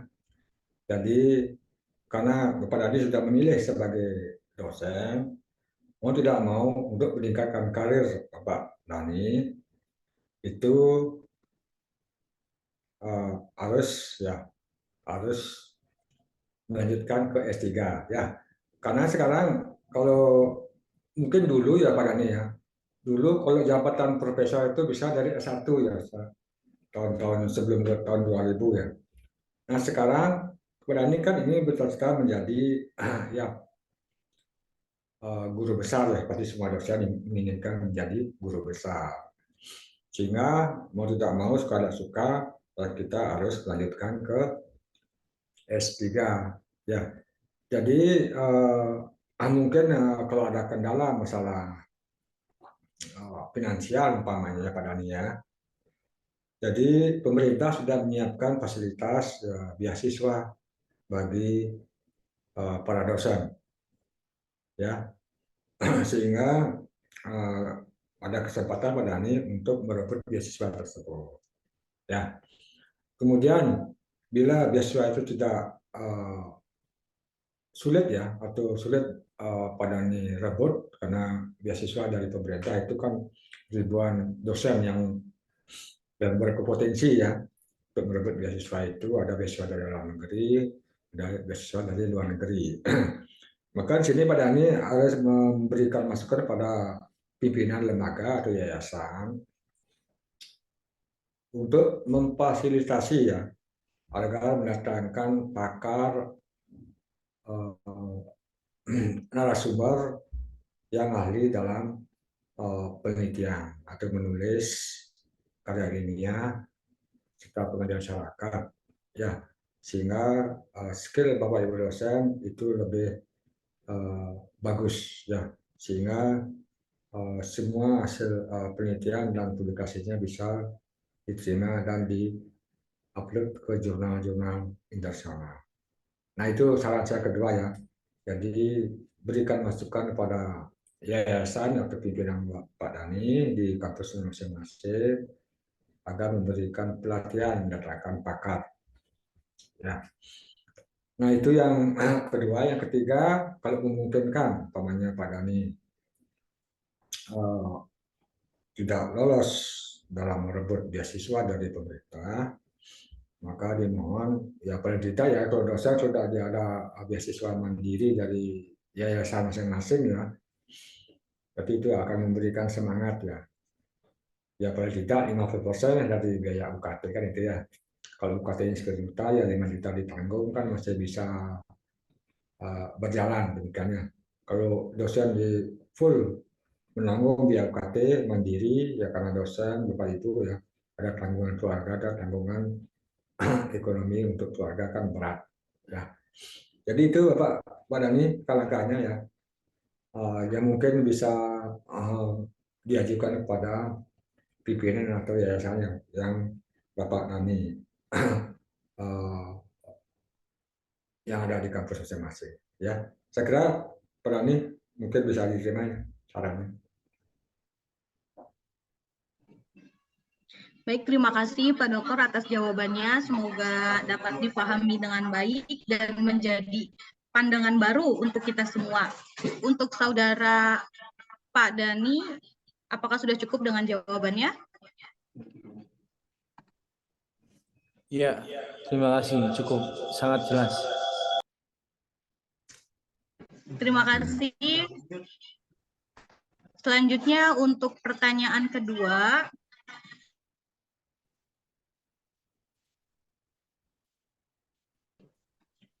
dari saudari Saidah Fidaro ini, mahasiswa sedang menjadi guru privat home.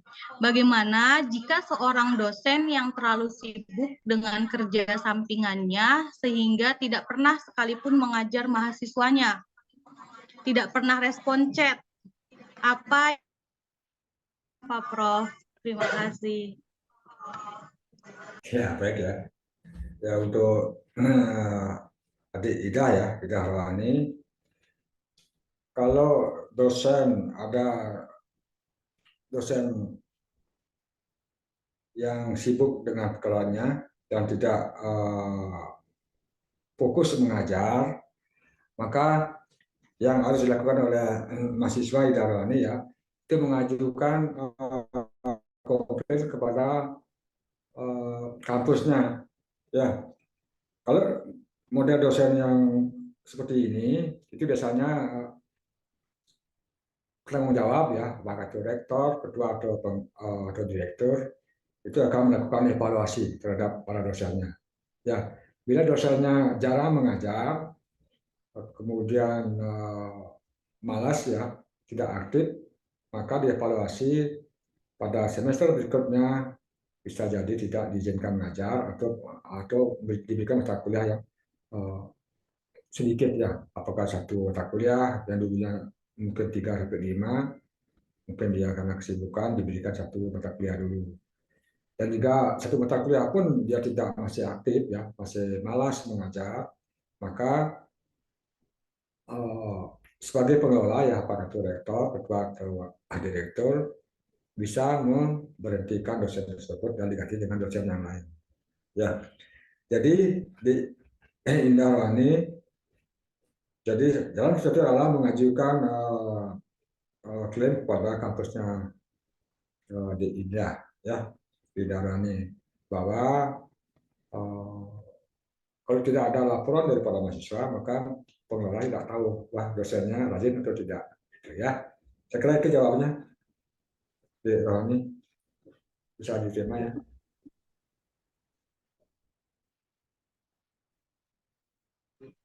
Baik, terima kasih atas jawabannya Pak Dokter. Bagaimana untuk saudari Saidah Fidara ini?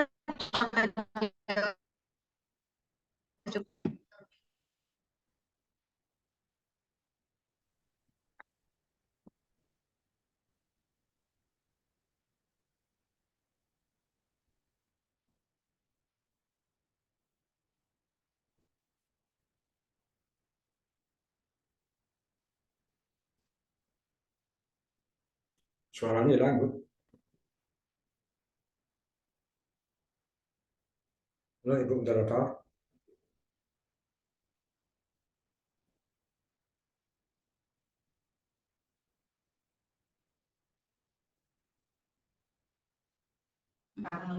Baik, lanjut untuk pertanyaan ketiga dari Saudari Yani. Mohon pencerahannya, Pak. Ada banyak keluhan orang tua dan mahasiswa saat bimbingan skripsi sulit ditemui. Bahkan senang kalau mahasiswanya tidak lulus, padahal tugasnya membimbing. Bagaimana? Ya, baik ya. Ya, baik, Dek Yani ya. Jadi kadang-kadang sering kita temuinya di kampus ya. Dosen pembimbing itu sulit ditemui, kadang-kadang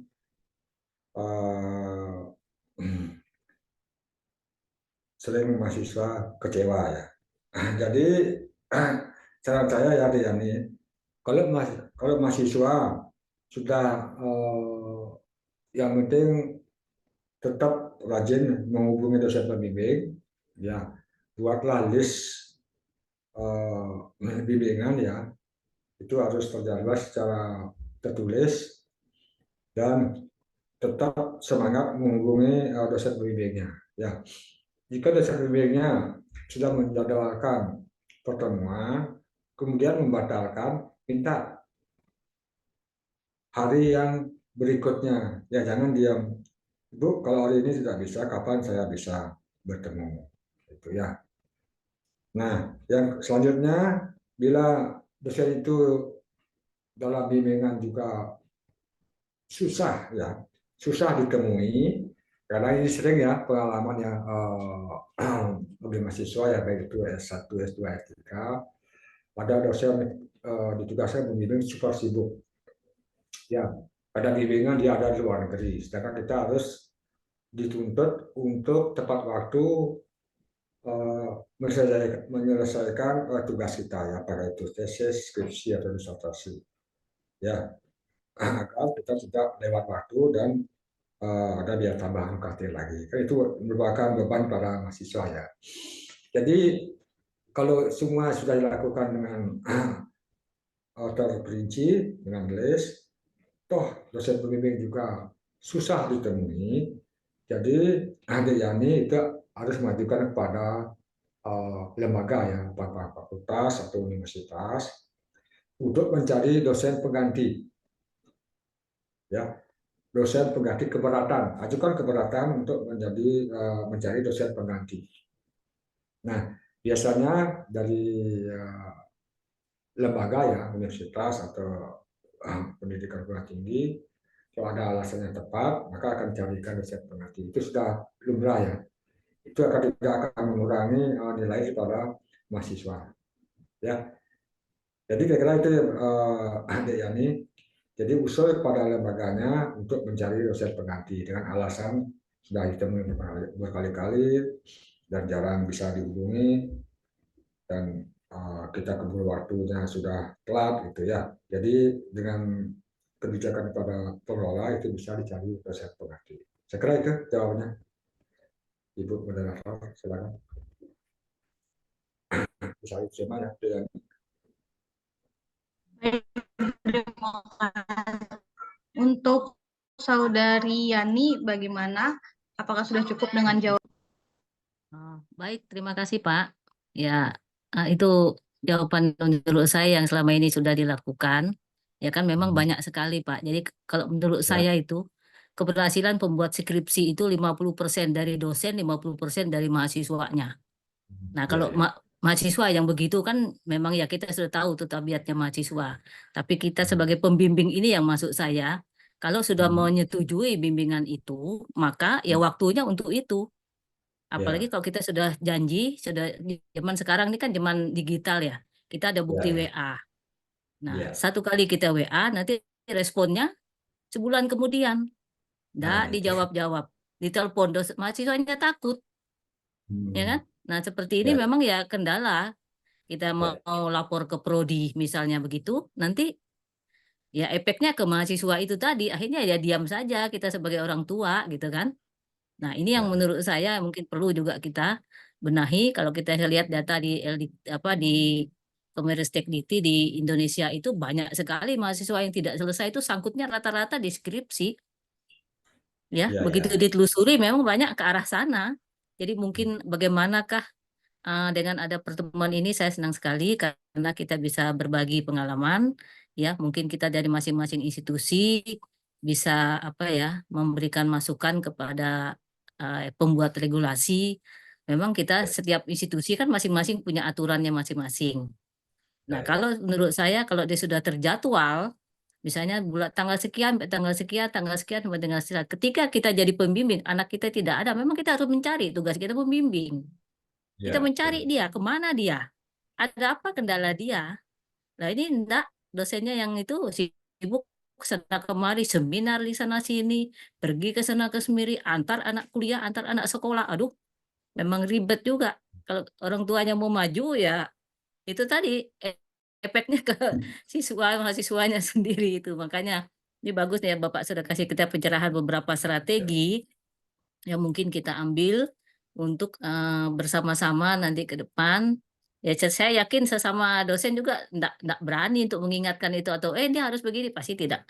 Memang tidak bukan wewenangnya sih. Jadi dalam hal itu. Itu Pak, terima kasih. Selamat siang. ya. Memang untuk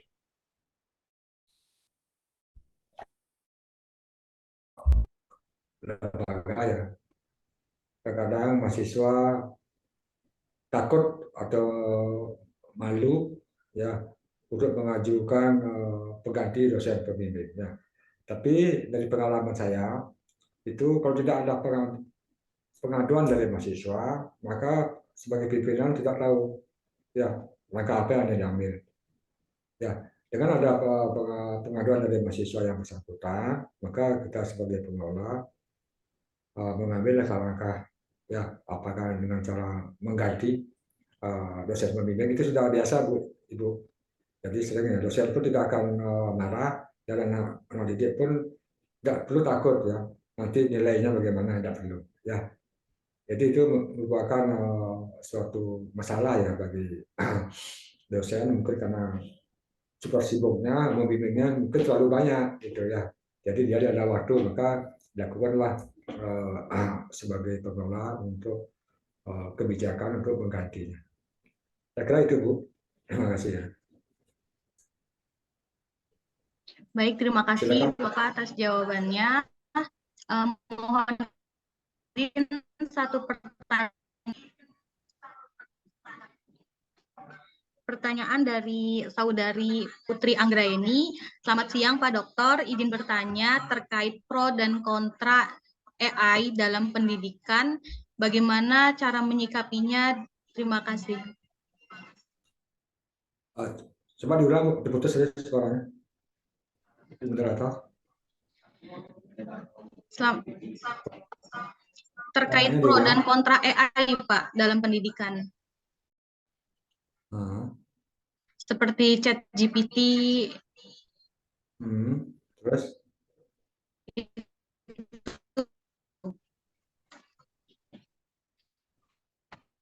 Ibu, suaranya putus Bu, kurang jelas Bu, bisa maaf. Baik Bapak, ya izin bertanya terkait pro dan kontra AI seperti ChatGPT itu dalam pendidikan itu bagaimana cara menyikapinya Pak seperti itu? Baik ya Dek Putri, dalam masalah pro dan kontra ya, chat AI ya, itu kita harus pintar-pintar untuk memahami ya, apakah itu sumbernya valid atau tidak. Ya, jadi semua informasi dari media sosial itu belum tentu semuanya benar. Ya, kita harus melakukan check and recheck apakah sumbernya itu valid atau tidak. Saya kira itu dia kuncinya. Ya, tidak semua berita di medsos itu adalah benar. Gitu ya. Kita harus jeli melihat uh, keaslian daripada sumbernya. Saya kira itu Bu Moderator, mungkin bisa diterima. Baik, terima kasih Pak Dokter atas jawabannya.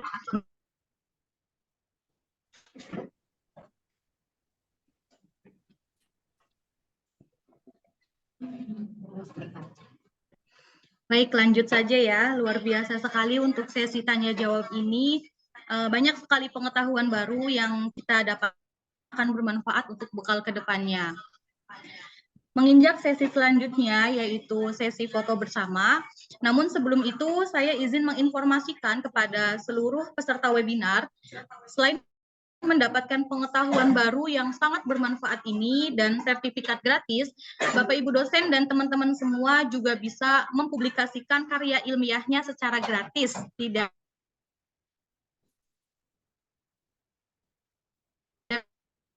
berikut. Yang pertama, artikel dikirim melalui link absensi yang akan di-share. Yang kedua, naskah harus sudah di template jurnal dengan tingkat plagiasi maksimal 20%.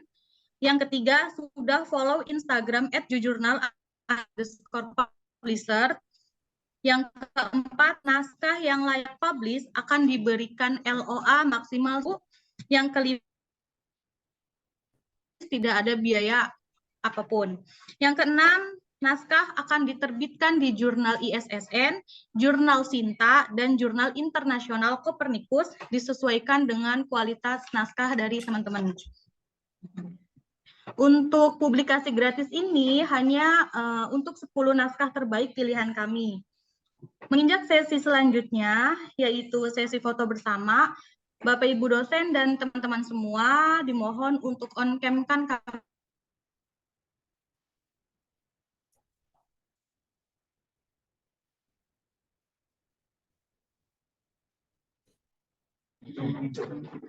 Baik, 1, 2, 3 untuk slide pertama.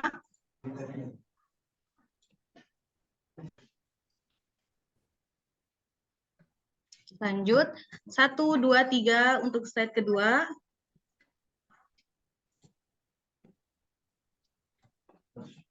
Satu, dua, tiga untuk slide ketiga.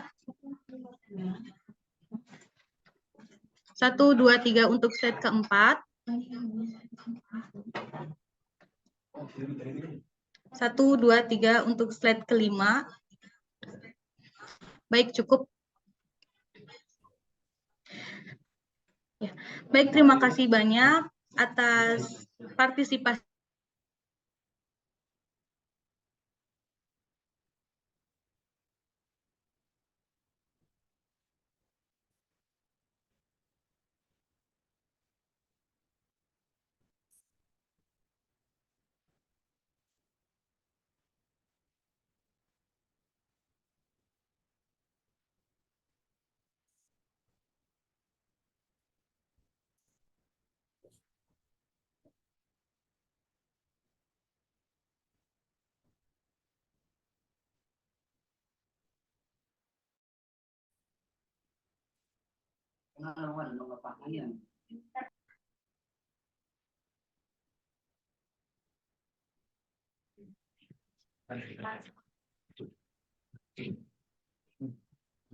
Baik, mohon maaf ada kendala jaringan. Akhir kata, saya selaku MC dan moderator mengucapkan terima kasih banyak dan mohon maaf kepada seluruh peserta webinar jika selama acara berlangsung ada hal-hal yang kurang berkenan. Marilah kita tutup acara pada hari ini dengan membaca hamdalah bersama-sama. Alhamdulillah. Wassalamualaikum warahmatullahi wabarakatuh. Terima kasih. Waalaikumsalam warahmatullahi wabarakatuh. Mungkin Pak.